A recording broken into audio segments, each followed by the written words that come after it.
la prendre de manière un peu plus large, en sachant que pour la période 2021-2027, l'Union européenne va avoir pour la première fois un véritable budget en matière de défense. Et que, pour continuer, la force Takuba, qui semblait prendre une orientation plutôt pédagogue avec les armées nationales africaines qui sont concernées par l'insécurité dans la bande sahélienne, est-ce que le transfert de compétences ne pourrait pas être un élément qui pourrait apaiser les relations tendues qui, pour l'instant, existent entre les forces militaires européennes et les dirigeants des pays qui composent la bande sahélienne?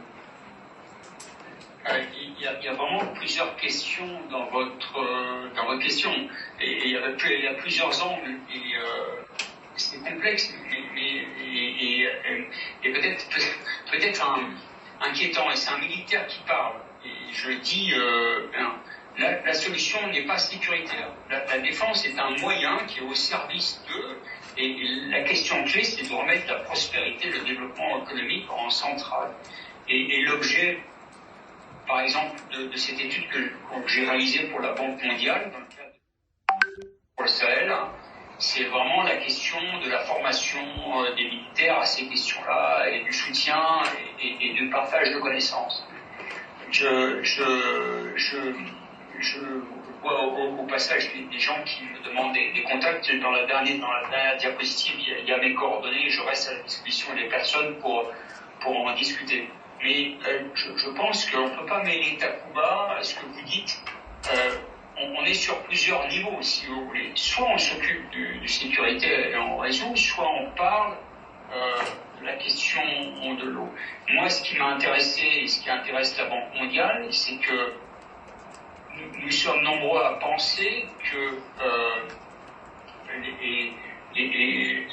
dans certaines zones, les militaires peuvent contribuer à la stabilisation, ont un rôle, il n'y a qu'eux qui peuvent aller, et ils peuvent faciliter, ils sont importants pour faire le lien avec des questions de développement, la mise en place du camp humanitaire, mais ce n'est pas à eux de faire des puits et d'amener de l'eau, si vous voulez, sauf dans des cas d'urgence.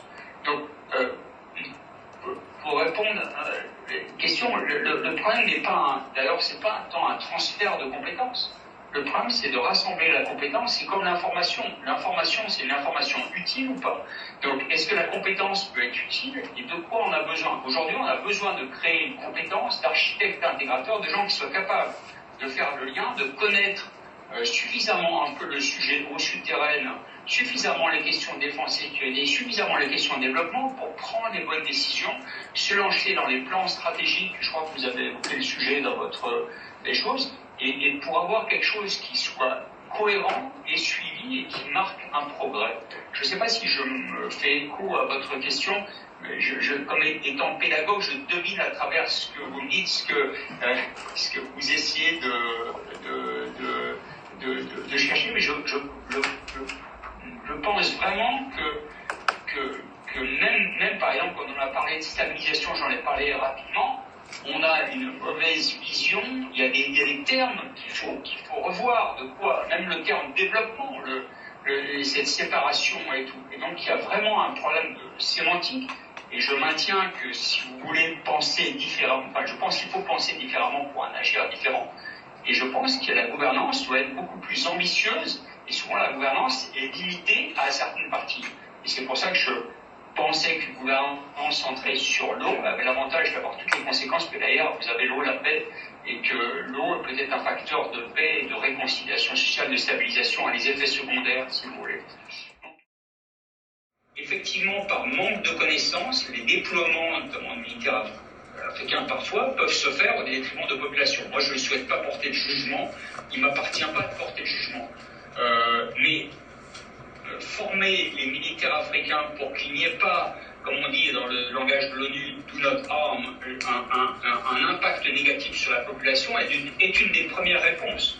Et donc, une des premières réponses est de doter, de mettre en place des mécanismes de coopération et de connaissance des réserves en eau souterraine, notamment les réserves en eau, au profit des militaires et de la population en général. il me semble en tout cas qu'aujourd'hui on a des témoignages là-dessus que les militaires africains parfois se déploient sans avoir cette connaissance-là et résultat il y a un impact négatif.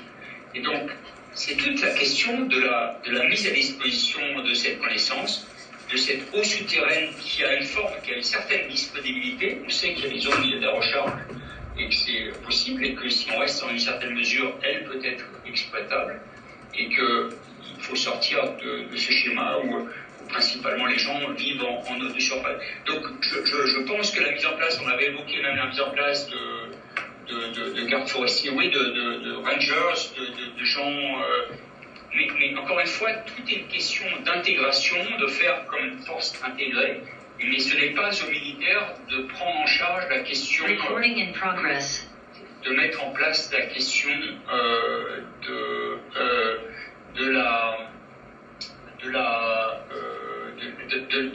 garantir l'accès aux... Par contre, il faut éviter que la question de l'accès, c'est que leur déploiement soit négatif. Il y a aussi tous ces corps d'étudiants, ces corps de volontaires, les volontaires européens, les étudiants qui font de la mobilité. Donc moi, ma question, ce serait tout simplement comment on pourrait mobiliser, notamment par exemple des programmes comme Erasmus ou des programmes comme volontaires européens, pour qu'ils aillent, eux, créer de la connaissance auprès des jeunes africains, puisque beaucoup de jeunes africains viennent étudier dans l'université. Il faudrait faire peut-être aller dans l'autre sens. Et comment les inviter du coup à aller dans les universités africaines pour pouvoir créer cette connaissance finement, pour que ça aille sur le terrain, sur les terrains évidemment qui sont propices à recevoir, pas sur des terrains qui sont en conflit, bien évidemment.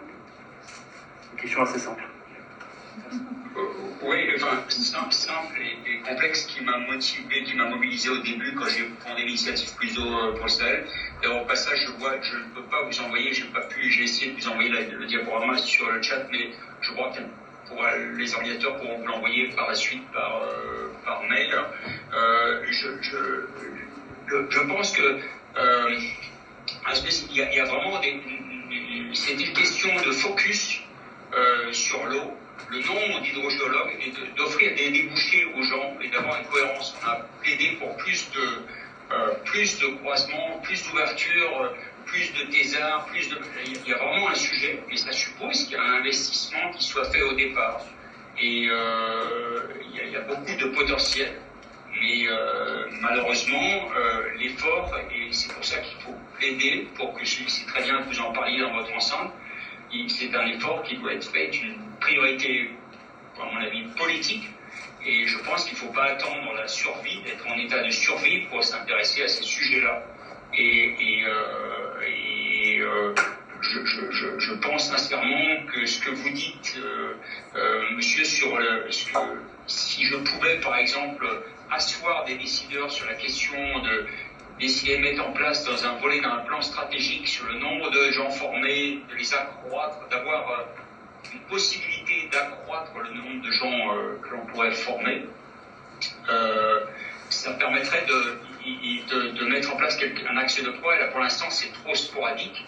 Et je suis pour ma part assez inquiet de voir qu'il y a beaucoup de volonté, mais il n'y a pas d'impact sur le long terme. Et globalement, il y a les experts qui sont capables de faire la différence sont trop peu nombreux.